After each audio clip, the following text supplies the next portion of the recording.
बिस्मिल्लाहिर्रहमानिर्रहीम, अस्सलाम वालेकुम। मैं हूं सैयद आसिम रज़ा। आप देख रहे हैं news one tonight with me और सैयद आसिम रज़ा। आज के प्रोग्राम में हम बात करेंगे अल्हम्दुलिल्लाह कश्मीर का जो एक अनरेस्ट था वो ख़त्म हुआ, कुछ मुतालबात मान लिए गए, नेगोशिएशंस कामयाब हुई, हड़ताल मुज़ाहरे इख्तिताम हुए, लोग अपने घरों को चले गए। ये हुआ क्यों, इस पे बात की जाएगी और उसके साथ साथ अवामी एक्शन कमेटी के जो मुतालबात थे, वो मुफाहमत की बात थी, वो कामयाबी से हल हो गई और बर वक्त एक किस्म का जिसे हम कहते हैं इंटरसेप्शन से वफाक की जानिब से, यानी कि वज़ीर आज़म पाकिस्तान की जानिब से जो टीम गई मुज़ाकरात के लिए, उन्होंने ना सिर्फ इसको हल किया बल्कि कामयाबी से मुफाहमत भी हुई।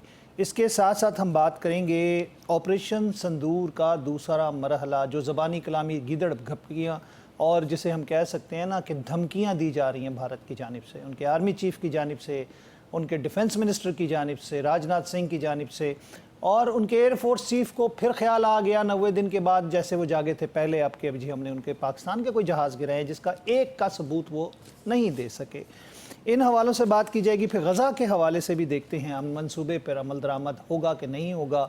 20 नुकात हैं, पार्शली कुछ इसको माना है, और अगर हम बात करते हैं उनकी जिन्होंने इसको अप्रूव करना है, ख़ास तौर पर हम बात करें अगर जो वहाँ के मुतासरीन है, वहाँ की आवाम है जिनको मारा जा रहा है, और हमास के रहनुमाओं की बात की जाए, कुछ नुकात पे जो 20 नुकात हैं डोनाल्ड ट्रंप के फार्मूले के, उस पर कुछ रजामंदी सी जाहिर हुई है, लेकिन अभी मुकम्मल तौर पर उस पर बातचीत नहीं हुई है या अप्रूवल नहीं हुई है।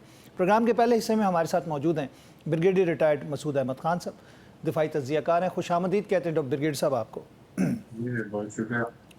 मसूद साहब, ये बताइएगा ब्रिगेड साहब कि जब हम बात करते हैं भारतीय गीदड़ भपकियों के हवाले से, अभी हमने देखा कश्मीर के अंदर अनरेस्ट को उन्होंने बड़ा बढ़ा चढ़ा कर पेश किया, और हैरत की बात तो ये है कि जहाँ वो पाकिस्तान का झंडा दिखाना पसंद नहीं करते और कश्मीर का, वो इन रैलीज़ में जो पाकिस्तान और कश्मीर के झंडे थे उनको दिखा रहे थे, और मैं क्लैपिंग कर रहा था उनके प्रोग्राम में बैठ के। तो यहाँ तक इस नीच हरकत तक आ गए हैं कि अपने लद्दाख और लेह को छोड़ के उनको वो नज़र नहीं आता, वो कश्मीर में घुसने की कोशिश कर रहे हैं। आप क्या देखते हैं कि अब जो उनकी गीदड़ भपकियां हैं, ये किस फ्रस्ट्रेशन की अलामत है, जो वो कहते हैं कि पाकिस्तान का नामो निशान मिटा देंगे? सर करीक पे बयान आ गया, उनके एयर चीफ को फिर जहाज़ याद आ गए। जी हाँ, बहुत शुक्रिया। देखें, ये सारा आप समझ रहे गेमिक्स हैं, रेट्रिक्स हैं, सिंस बिहार के इलेक्शंस में भी सर पे आ गए हैं। इनकी आर्मी ऑलरेडी पॉलिटिसाइज हुई है, और जिस तरीके से उनके हमने तवातिर से उनके बयान देखे हैं, और अभी देखें ना कि जिस तरीके से पिछले एक हफ्ते में देखा, राजनाथ सिंह ने एक स्टेटमेंट दी, फिर उनके आर्मी चीफ ने एक स्टेटमेंट दी, और फिर उसके बाद जो इनके एक्सटर्नल अफेयर्स मिनिस्ट्री ने भी एक स्टेटमेंट दी, और सारे कोऑर्डिनेटेड थे। तो इसका मतलब ये है कि जो रा और जो मोदी गवर्नमेंट के जो सेल है, it was a coordinated effort, basically domestic audience के लिए एक वो चीजें सेट कर रहे थे कि मोदी साहब बड़े अच्छे हैं, और जिस तरीके से उनका ग्राफ ऑलरेडी गिर चुका है और मजीद गिर रहा है बिहार के इलेक्शन, तो उसको थोड़ा सा रिकैपिचुलेट करने की कोशिश कर रहे थे। हम देखें कि पाकिस्तान का जो जिस तरह हम बात करते रहे हैं कि पाकिस्तान ने तो साबित कर दिया था मार्के हक में और बुनियाद महसूस में, और इसके बाद देखें कि जो इनका जो एयर चीफ है ना, मुझे तो लगता है कोई बड़ा सा ये कॉमेडियन बड़ा अच्छा बन सकता था, इतना ये झूठ बोलता है। और मेरे ख्याल में या तो पंजाबी फिल्मों में ये कॉमेडियन बन सकता था, या बॉलीवुड में भी ये कॉमेडी कर सकता था। जो इसको कहा जाता है वही बोलता है। कभी कहता है 6 जहाज थे, कभी कहता है 10 जहाज थे। और इसके बाद तो अगर इतना ही ये बड़े अपना आप को समझते हैं, बड़े तुरंसान है, तो अपने सबूत तो लेके आए। हमने तो सबूत भी दे दिए, हमने टेल नंबर भी दे दिए, जहाजों का भी बता दिया हमने, खेरोन जो यूएई था वो भी गिराया था, उसके भी हमने बता दिया है। तो हमने वो सारा कुछ बताया है, लेकिन ये है कि ये देखें कि झूठ पे झूठ बोल रहे हैं, ताकि वो अपना जो खोया, जो इमेज खो रहे हैं मिलिट्री जो इनकी है, चाहे वो एयरफोर्स है, ग्राउंड फोर्सेस है, उसको री एस्टेब्लिश करने की कोशिश कर रहे हैं। और देखें कि दुनिया मान गई है, प्रेसिडेंट ट्रम्प ने भी तो 7 जहाजों का कहा, हमने तो यहाँ तक बताया 4 राफेल है, एक मिग 29 है, एक SU 30 है, एक SU 30 है, और एक मेरा 2000 है, एक हेरोन है, और सबूत हमने दिए हैं। और हमने देखे, ये तो रात के अंधेरे में आए थे और सिविलियन टारगेट्स पर गए थे, और हम तो दिन के उजाले में दुनिया के सामने, और हमने जाके 26 मिलिट्री टारगेट्स पर स्ट्राइक्स किए थे। तो वो तो हमने साबित कर दिया। और ये तो देखें, 26 मिलिट्री टारगेट्स का एडमिशन भारत के अपनी जानिब से आया था, उनके फॉरेन ऑफिस की स्टेट पर्सन की जानिब से, स्पोक्स पर्सन की जानिब से, कि 26 मुकामात पे पाकिस्तान ने हमला किया है। जी हाँ, बिल्कुल देखें, हम कहते हैं कि आ जाएं, हम तो कहते हैं आओ नजर टेस्ट कर लेते हैं और आके फिर पता चलेगा उनके सबकी को कितने पानी में है। सो देखें, उनके पास वो चीज नहीं है जो जो आपको सेटबैक उनको मिला है उससे कभी रिकवर नहीं। मेरा मानना है they will take 10 to 15 years कहानियां बनाने में, अपने आप को रिकवर करने में, पब्लिक ओपिनियन को सेट करने में। और आप देखेंगे बिहार के इलेक्शन भी इनके हाथ से निकल जाएगा और वहां पे भी इनको शिकस्त होगी। अच्छा ब्रिगेड साहब, ये भी एक बात है ना कि हम जब बात करते हैं, वो कुछ सैटेलाइट इमेजेस की बात कर रहे थे कि जी हमने तो दुनिया को दिखा दिए कि जो हैंगर्स थे उसके अंदर होल हुए हुए थे, मिसाइल जाके हिट हुए, वहाँ पे सैप भी हिट हुआ, वहाँ पे F-16 भी हिट हुए। तो ये AI जनरेटेड वीडियोस बनाने में तो माहिर हैं, आपको मालूम है, बॉलीवुड की फिल्में बनाने में तो माहिर हैं। वो पाकिस्तान से सबूत मांग रहे। पाकिस्तान ने तो डिजिटल सिग्नेचर्स के साथ उनके जहाज़ों की पोजीशनिंग भी बता दी थी और मिसाइलों का भी बता दिया था और जहाज़ों के गिरने का भी बता दिया था। मेरा ख्याल में देखें कि हमारे ABM औरंगजेब तो अभी भी रिकॉर्ड पे हैं, जिस तरीके से वो बराबर आके वो ब्रीफ कर रहे थे और सबूत दे रहे थे और तवातुर के साथ हमने सबूत दिए। इंटरनेशनल कम्युनिटी मान गई है, डिसॉल्ट एविएशन वाले मान गए 4 जहाज गिर गए हैं। और क्या चाहिए? अगर वो समझते हैं कि हमारे यहाँ पे कोई नुकसान हुआ तो सबूत लेके आए ना इंटरनेशनली, उससे आप करवाएं। मुझे आप देख लेंगे कुछ अरसे बाद प्रेसिडेंट ट्रम्प भी जहाज के भी नहीं, फ्लाई पास करवा लेना, सारे जहाज़ों का फ्लाई पास करवा लें, पाकिस्तान भी निकालता है, वो भी निकालें, दिखाएं कि किधर है उनके जहाज। जी हाँ, जी हाँ। और F-16 देखें कि अमेरिकन जहाज है, डाटा सारा उनके पास है, और उनसे कंफर्म करवा ले कितने F-16 उन्होंने स्ट्राइक किए हैं। तो देखे ड्रामाबाज से झूठे हैं और मैं तो हैरान हूँ उससे AP सिंह साहब पे। सरदार जी है बहुत बड़ा झूठे हैं और इसके बाद जिस तरह मेरे ख्याल को कहा जाता है इस तरह बोलते हैं। सो इनमें वो कहते हैं ना, वो स्ट्रेंथ नहीं है, वो रिजॉल्व नहीं है पाकिस्तान एयरफोर्स के सामने खड़ा होने के लिए और पाकिस्तान आर्मी के सामने। पाकिस्तान नेवी तो अभी एक्शन में आई नहीं है। सर क्रीक में भी अभी उनको खतरा है कि यहाँ पे पाकिस्तान नेवी उनको लिटा सकती है। सो पाकिस्तान ने अपना आप को साबित किया। जी, सर क्रीक का भी बयान दिया है, राजनाथ सिंह ने बयान दिया है, सर क्रीक पे भी दिया है कि पाकिस्तान को इंफ्रास्ट्रक्चर बिल्ड कर रहा है वहां पे। देखें, उनको तो हर जगह से अभी खौफ महसूस हो रहा है। सर क्रीक पर हमारा क्लेम है और ये क्लेम आज से नहीं है, 1914 से जब ब्रिटिश इंडिया और सिंध के दरमियान में जो बॉर्डर कमीशन हुआ तो उसके मुताबिक it is part of Pakistan. इसमें तो बातचीत भी होती रही है और तो मेरे ख्याल में उसको पाकिस्तान उसको पीछे नहीं आ सकता। और देखिए 1965 की जंग भी रन ऑफ कच्छ की वजह से हुई थी, तो ये उस एरिया में है बिटवीन सिंध और इंडियन गुजरात के साथ ही है। सो उस क्लेम से तो हम पीछे हट नहीं सकते हैं और उनको पता भी है कि हम क्या कुछ कर सकते हैं। मैं हमेशा कहता हूँ पाकिस्तान ने अपनी जो कैपेबिलिटीज थे टोटल हमने 5% भी नहीं दिखाया। अभी तो हमारी एक आर्मी रॉकेट फोर्स कमांड भी एस्टेब्लिश हो चुकी है और रिसेंटली हमने वैसे भी अल्फा 4 का टेस्ट भी किया है 750 किलोमीटर। तुम्हारे ख्याल में उनको बड़ा वाज़ेह मैसेज है। और फिर हमने ये भी वाज़ेह किया है कि हम इस दफा जब स्ट्राइक्स करेंगे तो we will start hitting India from north east, India से लेके राजस्थान की तरफ आएंगे।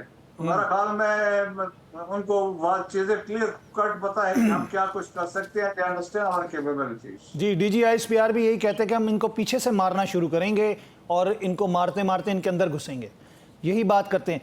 ब्रिगेड साहब, ये बताइएगा कि अभी कश्मीर इशू के ऊपर इंडिया ने बड़ा प्ले आउट किया। मैंने कहा कि जी इवन जो पाकिस्तान का झंडा दिखाना पसंद नहीं करते, कश्मीर का झंडा दिखाना पसंद नहीं करते, वो उनको आग लग जाती इन झंडों को देख के। वो इन मुजाहरों के अंदर जो कश्मीर में सूरत हाल थी उसको, उसमें वो झंडे भी नज़र आ रहे थे, उसमें पाकिस्तान का झंडा भी नज़र आ रहा था। इन्होंने बड़ी बकवास की, मीन्स के पाकिस्तान के ऊपर जो इल्ज़ामात ये इनके ऊपर लगते हैं, मकबूजा कश्मीर जो कि इनके कंट्रोल में है, ये वो पाकिस्तान पे लगा रहे थे। अल्हम्दुलिल्लाह ये मामला तय हो गया, लेकिन आप क्या समझते हैं कि ये मामला मिसहैंडल हुआ था जिसकी वजह से यहाँ तक पहुँचा? मेरे ख्याल में अव्वल तो पहले जो लोग चाहते थे कि सिचुएशन आउट ऑफ कंट्रोल हो जाए, जिस तरीके से उन्होंने उसको प्रोजेक्ट कर रहे थे, इंडियन मीडिया उसको यूज कर रहा था, प्रोपेगेंडा कर रहा था। Since they are followers of Chanakya Kautilya है और जोसेफ गॉबल्स के फॉलोअर हैं, तो इसको फोकस किया हुआ था ताकि वो लद्दाख से अटेंशन डाइवर्ट हो जाए, नॉर्थ ईस्ट इंडिया से अटेंशन डाइवर्ट हो जाए, नक्सलाइट की जो सेंट्रल इंडिया में मूवमेंट है वहां से डाइवर्शन करने चाह रहे थे। खालिस्तान से डाइवर्जन करना, वहां से अटेंशन डाइवर्ट करना चाह रहे थे, मुसलमानों के खिलाफ, दलित के खिलाफ जो वहां पे अट्रॉसिटीज हो रहे उनसे डाइवर्ट करना चाह रहे थे, Indian illegally occupied Jammu and Kashmir में जो वहां पे अट्रॉसिटीज है, सो अटेंशन डाइवर्ट करने के लिए फोकस यहाँ पे किया था। तो मेरा ख्याल है ऊपर देखें कि इनिशियली जो कुछ हुआ है कि अब हम ये कह सकते हैं एक चीज जो थी एक फिल्म ऑफ फरासत से it has been no settle, और इसमें मेरे ख्याल में क्रेडिट देना चाहे प्राइम मिनिस्टर ने जिस तरीके से ये को लीड किया, और जो कमेटी गई थी और बड़े इंपॉर्टेंट इसमें पॉलिटिशियंस थे, they played in important role, और मेरा ख्याल में हमें जॉइंट एक्शन कमेटी को भी इसके बाद क्रेडिट देना चाहिए। दे अंडरस्टैंड और कि पाकिस्तान की कितनी इंपॉर्टेंस पाकिस्तान के लिए है, पाकिस्तान ने कितनी कुर्बानियां उनके लिए दी है, जी इसी बिल्कुल। तरह कश्मीरी अवाम जो पाकिस्तान में कुर्बानियां दे रहे हैं। तो मेरा ख्याल में ये सक्सेस है, लेकिन शिकस्त उन लोगों की भी है जो चाहते थे गड़बड़ हो, वो पाकिस्तानी जो मुल्क से बाहर बैठे प्रोपेगेंडा कर रहे थे उनको भी शिकस्त हो गई। जी बिल्कुल। और आप गज़ा की सूरत हाल और वो जो 20 नकाती एजेंडा है ट्रम्प साहब का, उस पर हमास ने पार्शली बात मानी है, लेकिन आपको क्या लगता है कि ये मामला रिजॉल्व हो जाएगा? मेरे ख्याल में ये बहुत मैं कह सकता हूँ कि स्टेप फॉरवर्ड है और ये खुश आइन है, और जिस तरीके से एक्सपेक्टेशन नहीं है, नेतन्याहू तो चाहता था कि ये कंटिन्यूटी रहे, कंफ्यूजन रहे, इसके बाद मैं दोबारा कुछ ना कुछ करूं, लेकिन ये है कि मेरा ख्याल में बड़े सेंसिबली जो हमास ने जवाब दिया है, और हमास का मानना भी यही है कि देखें कि ठीक है हम उस हॉस्टेजेस को रिलीज करते हैं, सीज फायर हो, और इसके बाद बातचीत को आगे बढ़ाएं, और इसको इक्वली रिस्पॉन्ड किया अच्छी तरीके से प्रेसिडेंट ट्रम्प ने, और उन्होंने इजराइल को कहा कि स्टॉप बॉम्बिंग। तो मेरा ख्याल में जब ये चीजें स्टार्ट होंगी तो इसके बाद आगे चीज बाहर निकलेगी, और जिस तरीके से आज देखें अभी सऊदी फॉरेन मिनिस्टर से हमारे फॉरेन मिनिस्टर की बात हुई है, इजिप्शियन फॉरेन मिनिस्टर से बात हुई है, सो देखें सब्सिक्वेंटली चीजें आगे बढ़ सकती हैं, और मेरा ख्याल में खुश है। और जिस तरीके से सेलिब्रेशंस गजा के अंदर हो रही हैं, तो मतलब एक फ्रस्ट्रेशन है, इससे ये है कि एटलीस्ट जो उनके सफरिंग थी, जो मसाइब थे, उनका इजाला हो सकेगा, एक सुकून की वो रोटी खा सकेंगे, सुकून से वो सो सकेंगे। तो मेरे ख्याल में एज ए पॉजिटिव डेवलपमेंट उन्होंने तो ये भी एक्सेप्ट कर लिया है कि टेक्नोक्रेट की गवर्नमेंट भी हो, हम उसको भी मानने को तैयार है। मेरा ख्याल में इस बहुत अच्छा है और बहुत ही खुश आइंद है। जी बिल्कुल। समूद फटेला जो था उसके ऊपर आपको क्या नज़र आता है? लोगों को रिहा कर दिया जाएगा, और जो वहाँ पे मगवी हैं, बल्कि मैं मगवी इसलिए कहूँगा कि अगवा किया इसराइली फोर्सेस ने उनको, आपको क्या लगता है कि ये मामला बहुत जल्द निपटा दिया जाएगा? या लाइकली है, लाइकली वो हो जाएगा, और उसमें ये बेसिकली देखें मेजॉरिटी इसमें यूरोपियन लोग हैं, तो उन्होंने वैसे भी अभी डिसाइड कर लिया है कि इनको डिपोर्ट कर देंगे, जी, तो यूरोप में hopefully डिपोर्ट जब कर वापस देंगे। आ जाएंगे, हाँ जी आज डिपोर्ट कर देंगे। फिर ये कि देखें इट इज सिंबॉलिक है, चीजें हैं सारी। तो मेरा ख्याल में बड़ा अच्छा जेस्चर था जो 44 जो फ्लोटिला में जो जहाज शामिल थे, तो हमें उनको पाकिस्तानी भी थे उसमें, हमारे साबिक सेनेटर भी थे, कुछ पाकिस्तानी लोग भी नहीं थे। वो जी हाँ जी तकरीबन 4 पाकिस्तानी थे, जो बाकी भी लोग थे, और सबका मतलब कंट्रीब्यूशन है, उन सबको हम एक्नॉलेज करते हैं। जी बिल्कुल। अच्छा ब्रिगेड साहब, ये बताइएगा कि जब हम बात करते हैं भारत के तनाजुर में, तो भारत की जानिब से जो इश्तियाल अंगेज़ी है, अगर हम उसका जवाब मुनासिब वक्त पे ना दें तो वो बढ़ता जाता है, हमने हिस्ट्री देखी है। आपको लगता है कि ये वक्त है कि उनको कोई मौसर जवाब दे दिया जाए? देखिए आपने सबक सिखा दिया उनको, अभी उनमें इतनी जरूरत नहीं है कि वो पाकिस्तान के खिलाफ वो कोई ऐसा कदम उठाएं, ये सारे रेट्रिक्स हैं, और उनको पता है पाकिस्तान क्या कुछ कर सकता है। और इंटरनेशनली भी आप देखें, डिप्लोमेटिकली भी आप देखें, जो वर्ल्ड ओपिनियन है वो पाकिस्तान के साथ है, Pakistan is on the right side of the history, और पाकिस्तान एक रिस्पॉन्सिबल स्टेट के तौर पर दुनिया में अपना आप को बनवा रहा है। मसूब साउथ एशिया में सिक्योरिटी स्टेबलाइजर है, हम वेस्ट एशिया में नेट सिक्योरिटी प्रोवाइडर है, और internationally globally we are a strategic player. और जिस तरीके से हमारे किरदार रोल रहा है अभी रिसेंटली जिसमें गजा की सूरत हाल में एल्सवेयर, तो पाकिस्तान तो मर्जबत दुनिया मानती है, और अमेरिकन प्रेसिडेंट इसको बाहर हाथ दफा प्राइम मिनिस्टर की बात कर चुके हैं। बड़े वाशगाफ अल्फाज में प्रेसिडेंट टर्न की जानिब से पाकिस्तान को एक्नॉलेज किया गया इस मामले में भी। आपको लगता है कि ये जंग, जिस तरह ट्रम्प साहब बड़े होपफुल हैं, वो कहते हैं जी लाइकली टू बी स्टॉप्ड, यानी कि ये जल्द, बहुत जल्द कहते हैं ख़त्म हो जाएगी? देखिए अभी इंशाल्लाह मेरा ख्याल में ये चीज़ें सेटल हो जाएंगी, और ये क्योंकि हमास ने फ्लेक्सिबिलिटी शो की है, इधर से मसला ज़्यादा था, तो और हमास भी समझता था अगर वो फ्लेक्सिबिलिटी शो न करते तो उनके जो अमेरिकन अज़ाइम भी जिस तरीके से थे या जिस तरीके से इसराइलीस ने कहा था, बहरहाल नेतन्याहू के लिए मुश्किलात है।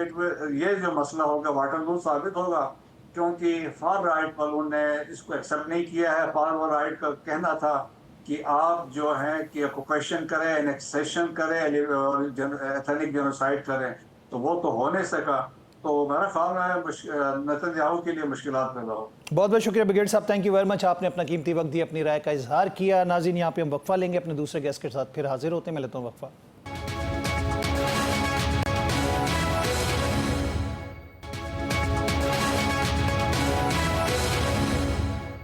वेलकम बैक नाज़रीन, एक दफ़ा फिर खुश आमदीद कहेंगे प्रोग्राम न्यूज़ वन टुनाइट में। प्रोग्राम के हिस्से में हमारे साथ शामिल हैं अब्दुल्ला हमीद गुल साहब, जो कि आपको डेफिनेटली किसी तारुफ का मुताज नहीं है, और बात करते हैं जवानान पाकिस्तान के हवाले से उसके सरबराह भी हैं। उसके अलावा मिसाक रिसर्च सेंटर के डायरेक्टर जनरल भी हैं। खुश आमदीद कहते हैं आपको। बहुत शुक्रिया, अस्सलाम वालेकुम। वालेकुम अस्सलाम। अब्दुल्ला साहब, ये बताइएगा कि अल्हम्दुलिल्लाह कश्मीर के मामला तय हो गए, और भारत जो ढोल बजा रहा था, जो ढोल पीट रहा था पूरी दुनिया में, यहाँ तक कि पाकिस्तान के और कश्मीर के झंडे भी दिखा रहा था अपनी स्क्रीनों पे, जो कि कभी भी नहीं हुआ। पाकिस्तान के झंडे दिखाए उनको मौत पड़ जाती है। लेकिन मैंने उनके प्रोग्रामों में नोटिफाई किया कि आप तो हमें झंडे भी नहीं दिखाने देते थे आपके मुल्क में, लेकिन आज तो आप लोगों के ऊपर ये आ गई है वक्त कि आप लोग हमारे झंडे भी दिखा रहे हैं। तो आपको लगता है कि ये थोड़ी सी चीज़ें मिसहैंडल हुई थी? बिस्मिल्लाहिर्रहमानिर्रहीम, बहुत शुक्रिया। हमें जो है वो डंडे हमने दिखाए थे उनको, तो उनको झंडे दिखाने की जरूरत ही नहीं पेश आई। इसलिए ये तो भारत को तो ये जवाब है। देखें, जो जनरल द्विवेदी ने जिस तरीके से अपरिंदा द्विवेदी जो आर्मी चीफ हैं वहाँ के, उन्होंने बाकायदा कश्मीर का, मकबूजा कश्मीर का दौरा किया, और उसके अंदर जो है वो उन्होंने बातचीत की, जो कि इंतहाई मज़हका खेज़ थी मेरे ख्याल में। और वो पाकिस्तान को कि जी ये ऐसा ही था आसिम साहब के, जिस तरीके से वो एक जो मजबूत इंसान जो है ना, एक कमज़ोर को थप्पड़ मार दे, तो जो थप्पड़ खाने वाला जो होता है कमज़ोर शख्स, वो बड़ा अकड़ के कहता है कि इब के मार, दोबारा मार, तो वो इब के, हाँ, दोबारा मार के दे। तो वो आपके मार जो वाली बात थी ना, तो वो जनरल द्विवेदी का वो बड़ा वादे। और दूसरी तरफ is there a frustration inside India? आपको लगता है इलेक्शंस की वजह से कोई फ्रस्ट्रेशन है, या फिर उनके ऊपर दबाव बहुत ज्यादा आ गया उनकी अफवाज के ऊपर आरएसएस की जानिब से? क्योंकि ये आरएसएस की फौज बन चुकी है, हिटलर की तारीख दोहराई गई है। देखें, उससे पहले जो है ना उनके जो सीडीएस है जनरल अनिल चौहान, वो भी इस किस्म की बातें करता रहा। और आपको पता है वो जाके बड़े योगियों के साथ, और बड़े जो जो उनके वो मजहबी बाकायदा वो जो आधे नंगे बैठे होते हैं, और वो ज़ाफ़रानी कपड़े पहन के साधु साधु उनके पास गया। हाँ जी, उनके पास गया, और वहाँ जाके जो है वो बड़ा चरण शरण उसने छुए। तो ये इसका तो बिल्कुल वो जैसे आपने कहा कि यह आरएसएस की फौज बन चुकी है। ये कोई भारत की फौज नहीं रही।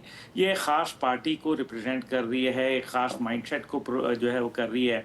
अब उस माइंडसेट के अंदर अजीत दोवल भी बैठा हुआ है। अजीत दोवल जो है वो कश्मीर के नक्शे को, आज़ाद कश्मीर के नक्शे को पहले भी भारत के अंदर जम करने का जो है वो ऐलान कर चुका है, और उसने बाकायदा एक नक्शा भी जारी किया।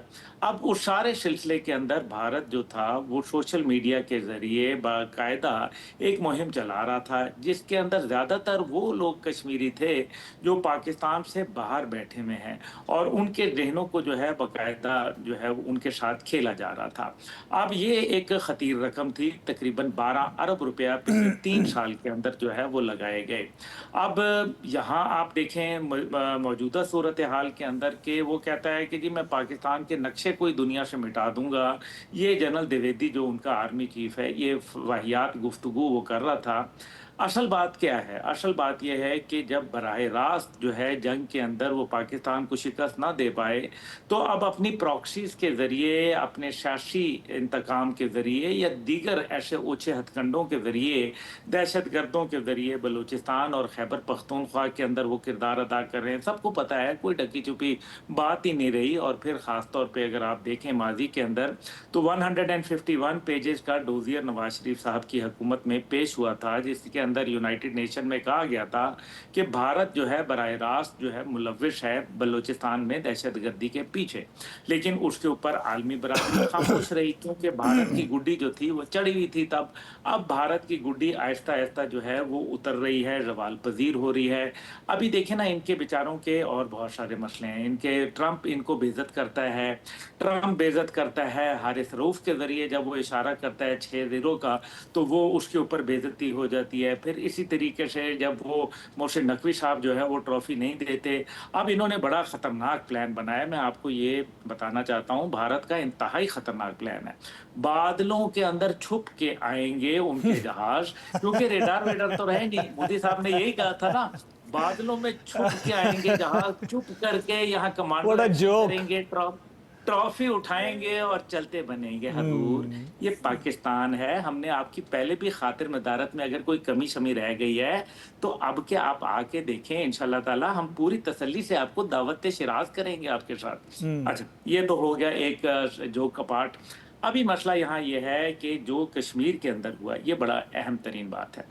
कश्मीर के अंदर 2024 के आखिर के अंदर जब एक फैसला हुआ कि 8 नुकात जो हैं उनके ऊपर अमल पैरा होंगे।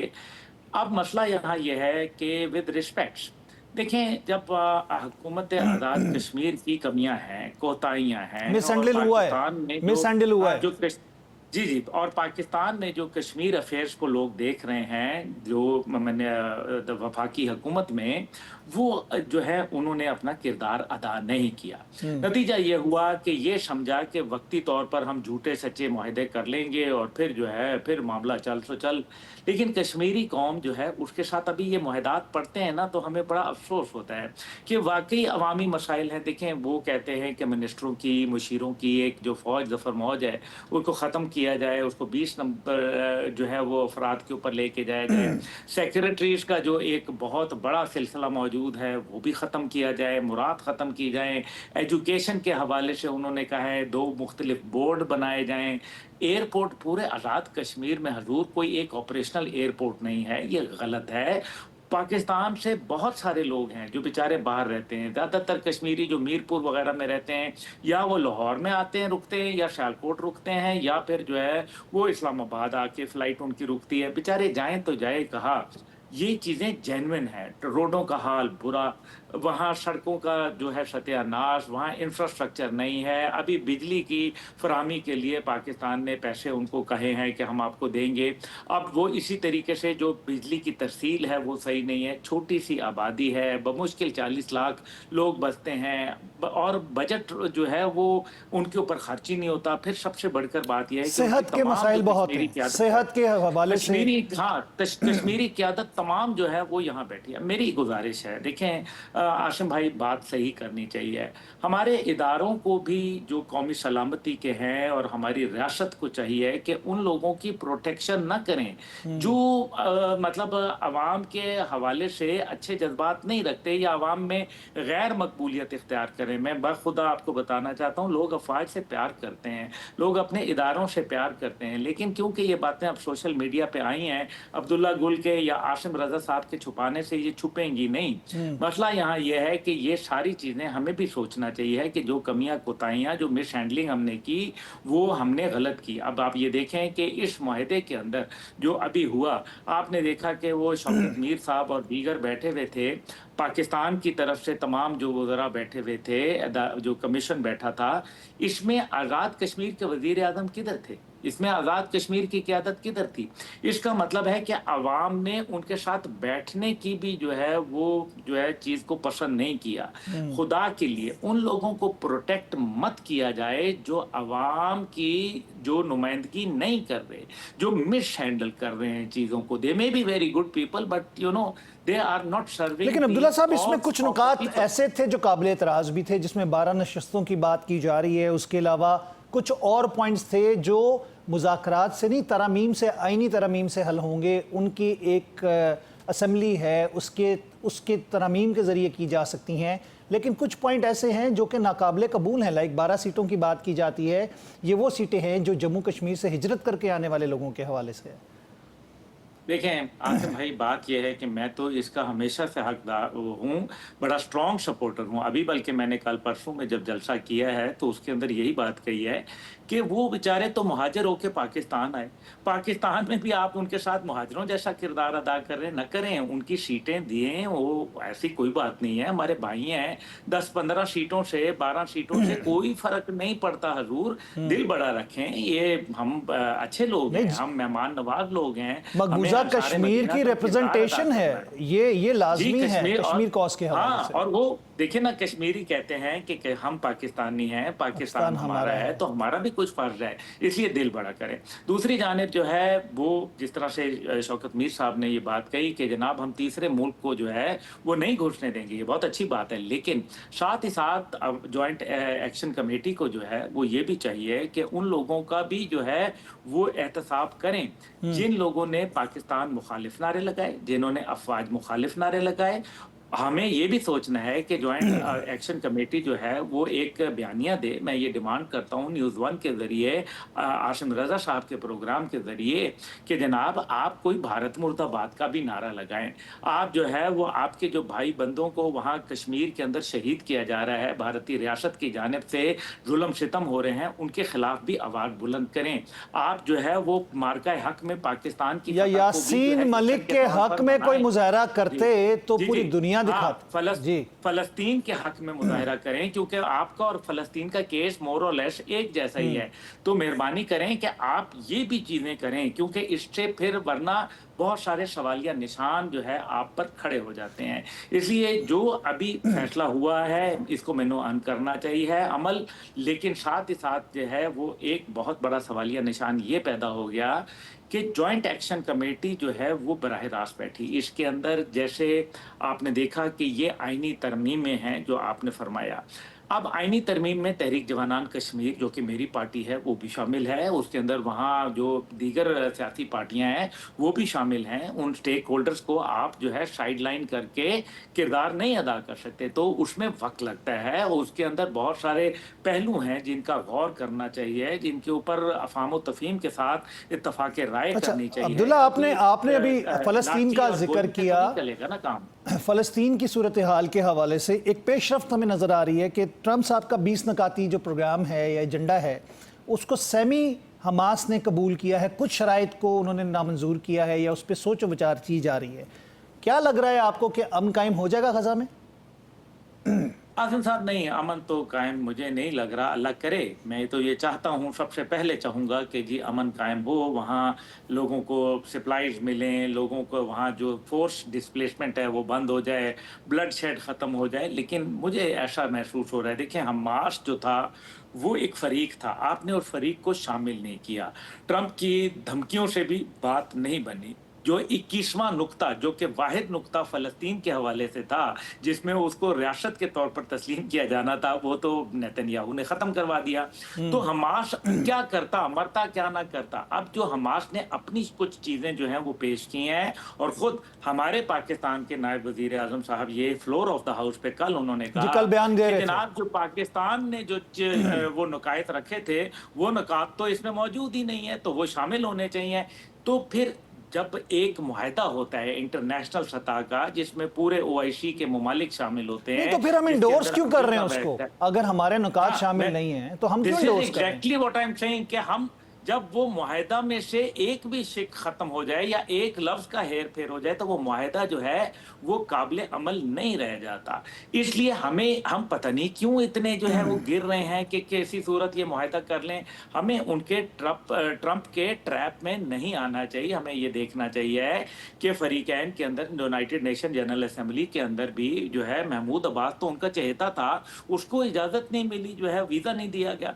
दूसरी जानिब जो है ये वही हमास है जिनके साथ आप पहले भी अपने मगवी रिहा करवा चुके हैं इजरायली साथ बैठ के। और फिर क्या तालिबान को दहशतगर्द अमेरिका ने नहीं करार दिया था? तो फिर दोहा में मुज़ाकरात उन्होंने तालिबान के साथ नहीं किए थे?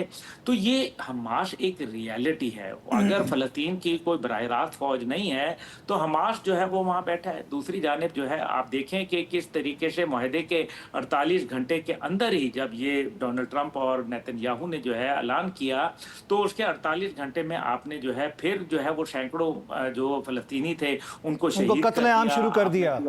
आपने समुद्र फ्लोटेला के ऊपर हमला करके जो है वो तमाम 45 कश्तियां जो हैं वो आपने खत्म, मतलब उनको कब्जे में ले लिया, लोगों को जेल भेज दिया। तो मुआहदा तो आपने ब्रीच कर दिया। असल में हकीकत यह है, वो आप वाला पॉइंट, कि कोई मुआहदा है ही नहीं, एग्जिस्ट ही नहीं करता। जिस मुआहदे के अंदर फलस्तीन की रियासत ना मौजूद हो, उसका नक्शा मौजूद ना हो, उसका इंतजामी ढांचा मौजूद ना हो, तो टोनी ब्लेयर से कोई पूछे कि जनाब आपने कहाँ थे जब आप तो पीस मिशन के अंदर जो है आपका किरदार था, आपने जब इजराइल ने दोबारा हमला किया तो आपने उसको क्यों नहीं कंडेम किया? अमेरिका जो ये कहता है डोनाल्ड ट्रंप के मैं हूं जो उसके पीछे जो है वो गारंटर के तौर पर बैठा हूं, डोनाल्ड ट्रंप साहब आप बता दें कि आपने इसके ऊपर क्या एक्शन लिया? क्या आपने इजराइल की एड बंद की? क्या आपने जो है उनके खिलाफ कोई बयान तक देना मुनासिब समझा? वरना तो आप दुनिया पे चढ़ाई कर देते होते हैं फौरन। ये यहाँ एक नया खित्ते के अंदर गेम चल रही है। तो ईरान आपको के ऊपर लगता हमले की ये है कि तैयारियां इस हैं। तजादात के पीछे जो पॉइंट्स हैं जिनको हमास ने भी तस्लीम नहीं किया, 72 घंटों के अंदर मग़वियों की रिहाई की बात की जा रही है, तो दूसरी तरफ आपने 500 जो समुद्र फटेला के लोगों को अगवा किया है उनकी भी रिहाई के बारे में बीच में लिखा जाए ना? जी जी, बिल्कुल दुरुस्त फरमा रहे हैं। और फिर ये अभी देखें ना, ईरान के ऊपर हमले की तैयारियां हो रही हैं। जिस तरीके से मशरिक़ वस्ता के अंदर दोबारा अमेरिकन प्रेजेंस जो है वो मजबूत की जा रही है, डिएगो गार्सिया के अंदर दोबारा उनकी कतर के हवाले से एंडोर्समेंट दी है दोबारा के जी हम सिक्योरिटी करेंगे, हमला करवाने के बाद आप कह रहे हैं कि जी कतर पे हमला हम पे तस्वुर होगा। जी जी, वो की मेरे कत्ल के बाद उसने जफा से तौबा। तो मसला ये है कि कतर के ऊपर तो पहले भी एग्रीमेंट था ना, तभी तो उन्होंने ईरान के मिसाइल जो थे वो गिरा दिए थे ना जब ईरान ने हमला किया था। इजराइल के क्यों नहीं गिराए? और फिर अगर उनका पहले मुआहदा था तो पहले क्यों नहीं अमल हुआ? ये इसका मतलब ये है कि कतर के साथ जो फिर अचानक उन्होंने कहा एग्जीक्यूटिव ऑर्डर के जरिए डोनाल्ड ट्रंप ने कि जनाब हम जो है कतर के ऊपर अब हमला जो है वो हमारे ऊपर हमला तस्वर होगा। मसला ये है कि ऐसा कहने की जरूरत क्यों पड़ी? इसलिए क्योंकि इजराइल ने बड़ा वाजे कहा कि हमास जहां भी होगा मैं उसको निशाना बनाऊंगा। What will be the role of Pakistan? अगर टेक्नोक्रेट सेटअप बन जाता है, टोनी ब्लेयर साहब उसको रन करेंगे और दुनिया की अफवाज उसमें पीस कीपिंग के लिए जाएंगी, तो आपको लगता है कि पाकिस्तानी अफवाज भी जानी चाहिए उसमें?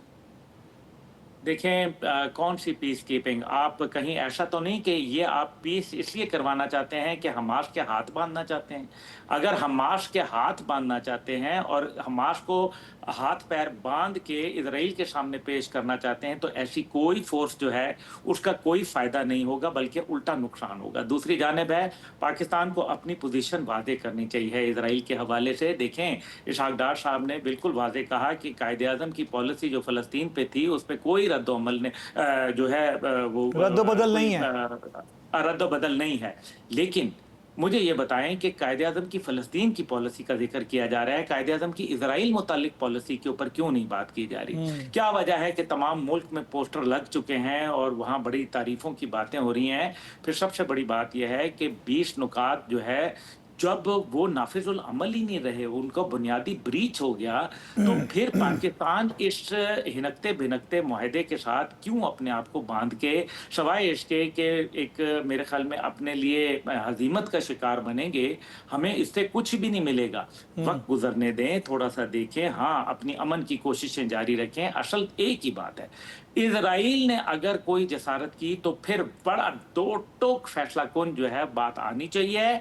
इन 20 नुकात की जगह आप एक और नुक्ता इसमें शामिल कर लें कि अगर इजराइल ने हमला किया तो तमाम इस्लामी ममालिक अमेरिका की सरबराही के अंदर जो है इजराइल पर हमला करेंगे। अगर ये शिक रख लें तो फिर आप देखेंगे कि मामलात कुछ और हो जाएंगे। लेकिन लगता यह है कि ये सिर्फ इसराइल को खुश करने के लिए अमेरिका शट डाउन हो जाएगा, अमेरिका अपना पैसा रोक देगा। 7.5 लाख लोग जॉबलेसनेस जो है वो रोजाना की तादाद में हो रही है। $400 मिलियन का नुकसान उनको हो रहा है शटडाउन की वजह से। लेकिन कहते हैं कि नहीं जी इजराइल फर्स्ट, हालांकि ये नारा तो अमेरिका फर्स्ट का नारा तो डोनाल्ड ट्रंप साहब ने लगाया था। अमेरिका के वफादारी के लिए अमेरिकी अफवाज ने जो है हलफ उठाया है या इजराइल की हिफाजत के लिए हलफ उठाया है? बात तो ये है, ये बातें अब अमेरिका में भी हो रही हैं। इसलिए मुझे ये लग रहा है कि ये जो इसराइल है ये कभी नहीं मानेगा। ये जंग का जो मैदान है इसको फैलाएगा और अपने ग्रेटर इसराइल के मंसूबे से, देखें बेन गुएयर जो कि उनके इस टाइम पे मिनिस्टर फॉर नेशनल सिक्योरिटी हैं, और जो क्या नाम है, उत्मार्ज यहूदत पार्टी के, यानी कि उत्मार्ज यहूदत का मतलब है कि जूइश पावर, जूइश जू को ताकत दो, ये उनकी पार्टी है। दूसरा जो है वो बेजलेल स्मोट्रिच, वो क्या कहता है, जो कि इस टाइम पे जो है वो ज़ायनिस्ट पार्टी का सरबराह है और मिनिस्टर फॉर फाइनेंस है, वो ये कहते हैं कि ग्रेटर इसराइल के अगर आपने ख्वाब से एक कदम भी पीछे लिया तो हम हुकूमत से अलहदा हो जाएंगे। ये दोनों पार्टियां जो हैं, इनकी वजह से इस टाइम पे बेंजामिन जी नेतन्याहू बिल्कुल, और इसीलिए हमें इसराइल के हुकूमत जाराना है, अज़ाइम हमें नज़र आते हैं। बहुत बहुत शुक्रिया अब्दुल्ला गुल साहब, थैंक यू वेरी मच, आपने अपना कीमती वक्त हमें दिया। नाज़रीन, हम यहाँ पे वक्फा लेंगे, उसके बाद अपने अगले गेस्ट के साथ हाजिर होंगे।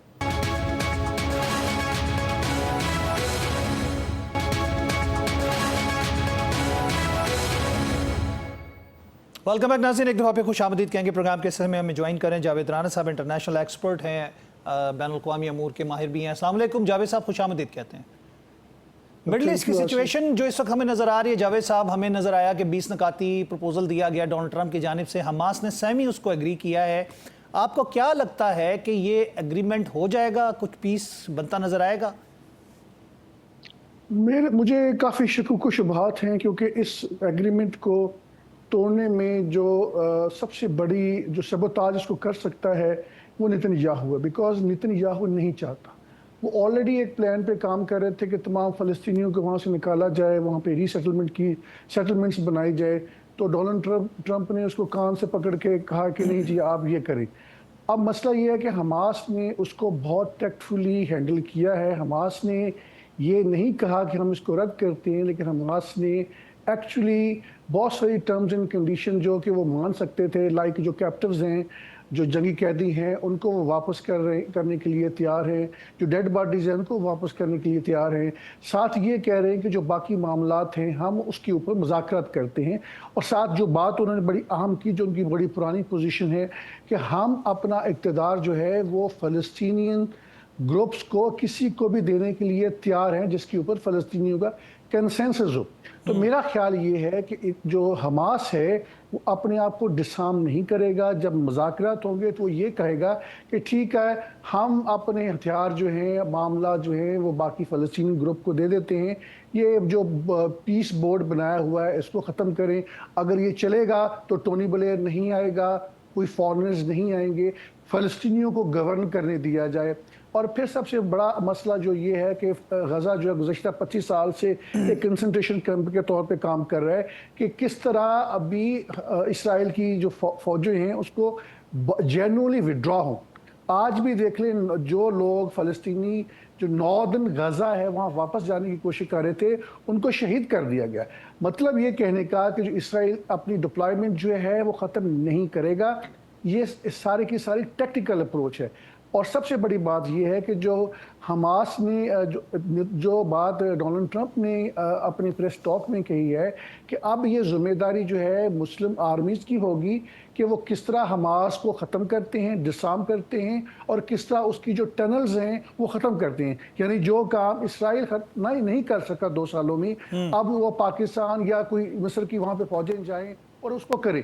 मैं समझता हूँ कि पाकिस्तान फ़ौज नहीं करेगी, ये वो नहीं जाएंगे। लेकिन हमें ये ख़तरे को भांप लेना चाहिए कि हमें मुसलमानों को आपस में लड़ाने की एक बहुत बड़ी साजिश भी तैयार पड़ी है।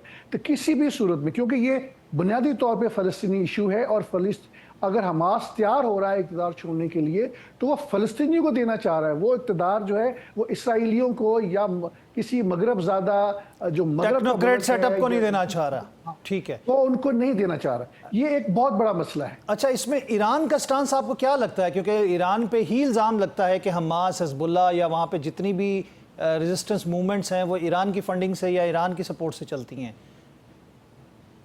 तो सबसे बड़ा सवाल ये पैदा होता है कि गुज़श्ता 2 साल से इसराइल ने गज़ा को चारों तरफ से घेरा हुआ है। तो हमास को या इस्लामिक जिहाद को, दूसरे जो जिहादी ग्रुप्स हैं, उनको सप्लाई लाइन कहाँ से जा रही है? आपने तो 50-50 फुट नीचे जाके आपने देखा है पूरे के पूरे बॉर्डर एरियाज में कि कहीं टनल्स तो नहीं है जहाँ से सप्लाईज हो रही है।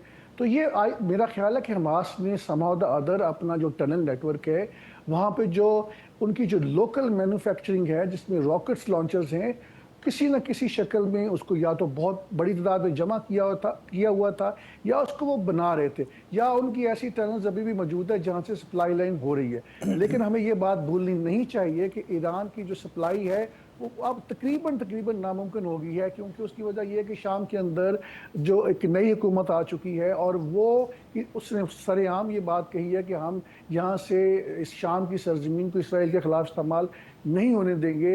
हिजबुल्लाह जो है उतनी एक्टिव सरगर्म नहीं है लबनान के अंदर।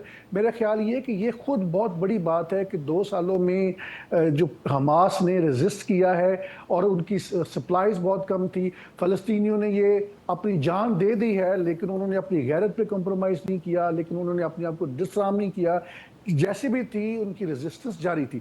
सबसे बड़ा सवाल ये पैदा होता है कि जो क्या इसराइल के जो जंग के हदाफ थे, क्या वो पूरे हो गए हैं या पूरे हो सकते हैं? इसराइल के जंग के 2 बड़े हदाफ थे कि हमास को मुकम्मल तौर पे ख़त्म किया जाएगा। सबसे पहला तो उसका यही था, इस जंग के पीछे उसका सबसे पहला क्लेम। हमास आज भी हमास मुज़ाकरात कर रहा है, आज भी हमास मौजूद है। उसके जो हज़ारों जो हैं फौजी जो हैं वो गज़ा के अंदर टनल्स के अंदर मौजूद हैं। तो इसका मतलब ये है कि इसराइल पूरी तरह नाकाम हो चुका है। और इसराइल जिसकी मगरब के अंदर जो आवाम के अंदर बहुत ज़्यादा पजीर आई थी कि ये विक्टिम्स है, होलोकॉस्ट इनके साथ हुआ है, अब इसराइल को देखा जा रहा है कि ये हिटलर के बराबर है। अब लोगों को असल चेहरा नज़र आ गया। अब देखिए कि कल जो है इंग्लैंड में इनके सेनेगल के ऊपर हमला हुआ है। इसी तरह यहूदियों के ऊपर हमले होने शुरू हो गए मगरब के अंदर। और इस वक्त जो अमेरिका के अंदर डिबेट क्या चल रही है सोशल मीडिया के ऊपर, डिबेट ये चल रही है कि जो यहूदी हैं ये कोई चूजन पीपल नहीं है, अल्लाह के मुंतखब लोग नहीं है। वो बकौल उनके वो कह रहे हैं कि जो चूजन लोग वो हैं, मुंतखब शुदा लोग वो हैं जिन्होंने जीसस यानी हज़रत ईसा अलैहिस्सलाम को मुंतखब किया था। कहने का मकसद ये है कि ये सारी की अब जो जिस लेवल के ऊपर अवाम में मगरब में पजीराई हो रही है फ़लस्तीनी कॉज की, और जिस स्केल के ऊपर इसराइल के ख़िलाफ़ नफ़रत बढ़ गई है, इसका मतलब ये है कि ठीक है, इसमें कोई शक नहीं फ़लस्तीनियों के साथ जुल्म हुआ है, जबर हुआ है, लेकिन ये आने वाले जो साल हैं वहाँ पे जो मगरब के अंदर हुकूमतें आएंगी वो प्रो इसराइल नहीं। और ये जो समूद फोटेला वाला इवेंट हुआ है जावेद साहब, इससे भी इनके खिलाफ हेटर्ड बढ़ेगी, आपको लगता है? कौन सा हमला? समूद फोटेला के ऊपर जो हमला किया है, उनको अगवा किया है, उनके जो वर्कर्स थे, जो रजाकार थे, जो इमदाद लेके जा रहा था समूद फोटेला। जी, यकीनन क्योंकि आप देखें ना इटली के अंदर और ममालिक से जहाँ से ये लोग आए हुए थे, उनके अंदर जो मज़ाहरे हैं वो ज़्यादा बड़ी तादाद में फैल गए हैं। और इटली के बारे में कहा जा रहा है कि इस वक्त जिस स्केल के ऊपर मज़ाहरे हुए हैं वो शायद इटली की तारीख में इससे पहले फ़लस्तीन की हक में इतनी बड़ी तादाद में मुजाहरा नहीं हुआ। तो अब बहुत सारे मुल्कों ने, ख़ास तौर पर जो लैटिन अमेरिकन कंट्रीज़ हैं, उन्होंने अपने जो सफारती ताल्लुकात हैं वो मुनक़ता कर लिए हैं इसराइल के साथ। और इसराइल के जो सफारतकार हैं उनको अपने मुल्कों से पर्सोना नॉन ग्रेटा, जी बिल्कुल, पर्सोना नॉन ग्रेटा डिक्लेयर कर दी। कहने का मकसद ये है कि जो मगरब के अवाम के अंदर जो एक उनकी फ़लस्तीनी कॉज की पजीर आई हुई है और इसराइल के खिलाफ शदीद नफरत हुई है, आई थिंक वो वाहिद इतनी बड़ा गेन है जो फ़लस्तीन ने हासिल किया। लेकिन सबसे बड़ा सवाल ये है कि ये उस स्केल के ऊपर मज़ारे पाकिस्तान में क्यों नहीं हुए, उस स्केल के ऊपर मज़ारे जो हैं बाकी जो मुसलमान ममालिक हैं वो क्यों नहीं हुए।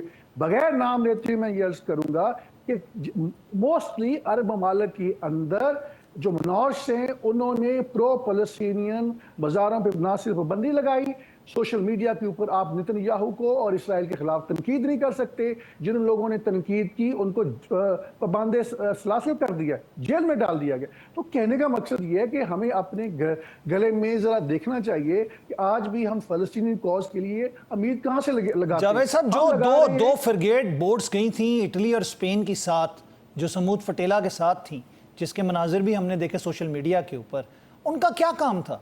जब हमला हुआ है, जब अगवा किया गया इन वर्कर्स को, समूद फोटेला को, तो वो शिप्स किस लिए थी? सिर्फ उन प्रोटोकॉल देने के लिए, या फिर उनको गाइड करने के लिए थी, या फिर उन पे नज़र रखने के लिए थी? मेरा ख्याल उन्होंने डेटरेंस क्रिएट करने की कोशिश की है, लेकिन एट द सेम टाइम उन्होंने इसको देखें जो कॉज थी ना पूरी की पूरी स्मूथ फ्लोटिला की, वो ये थी कि इंटरनेशनली पब्लिक अवेयरनेस क्रिएट की जाए।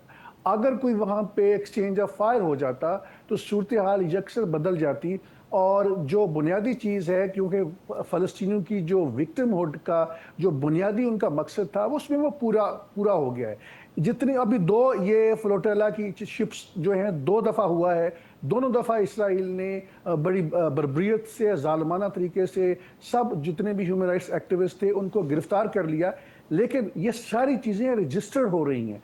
अभी नेतन्याहू खुद कहता है कि जी हम सोशल मीडिया के ऊपर जंग हार चुके हैं। आप देखेंगे इसराइल जंग इसके बावजूद हार चुका है कि उन्होंने अपना जो बजट है प्रोपेगेंडा का वो 2000% बढ़ा दिया है। गूगल उनके जेब में पड़ा हुआ है, बाकी जितने बड़े सोशल मीडिया प्लेटफॉर्म्स हैं उनकी जेब में पड़े हुए हैं। अलगोरिदम उन्होंने चेंज कर दिया, जो प्रो फलस्तीनी पोस्ट थी यूट्यूब के ऊपर और बाकी जो मेजर सोशल मीडिया प्लेटफॉर्म्स हैं, अलगोरिदम चेंज करने के बाद उनका डिस्प्ले कम करने की कोशिश की। लेकिन इसके बावजूद इसराइल जो ये जंग है ये मुकम्मल तौर पे हार चुका है। और मैं समझता हूँ कि इसमें सबसे ज्यादा क्रेडिट जो है वो फलस्तीनी जर्नलिस्टों को जाता है। 250 के करीब शहीद हो चुके हैं, सहाफ़ी हैं वो शहीद हो चुके हैं। आप देखने कि आपको पूरी इंसानी तारीख में इतनी बड़ी तादाद में सहाफ़ियों की शहादत कहीं भी किसी जगह पे नहीं हुई। जंग-ए-अज़ीम अव्वल में, जंग-ए-अज़ीम 2 में, बाकी जितनी भी बड़ी बड़ी कॉन्फ्लिक्ट्स हुई हैं कहीं भी नहीं हुई।